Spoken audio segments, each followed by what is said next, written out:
ใหญ่แน่มึงจะถือผ้าเป็นปีบ่ปลูกหึ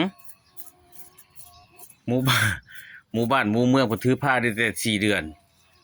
มึงสิเป็นปีแล้วมึงถือผ้านี่ปลูกเอ้ยบ่ได้กว่าท้องหั่นซัมปิสังกะโลดนี่บักใหญ่หนึงมันสิบ่เซาโตบ่ลูกในท้องนี่หึมื้อใดมึงสิเกิดลูกนั่นเบิ่งในพี่น้องหมู่ข่อยน่ะใหญ่จนสุดหัวยังบ่ฮู้มื้อเกิดนี่ตามคิดไล่เบิ่งเนี่ยมันจะเป็นเดือน6พี่น้องเอ้ย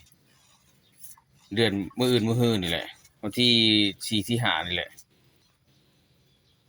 หมูเพิ่นถือผ้ามา4 เดือนฟาดเพิ่นสิเป็นปีแล้ว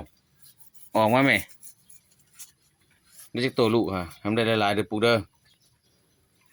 เบิ่งเด้กินแท้กินว่าหนาตะปึดนี่พี่น้องเอ้ยยาวจนสิสุดขอบหน้ากระปุกอะน่ะได้200กิโลกินเบิดบ่มีเลือกใบตองหน่อไม้ความหนาท้อง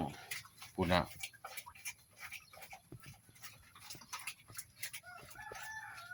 กินปุ๊บ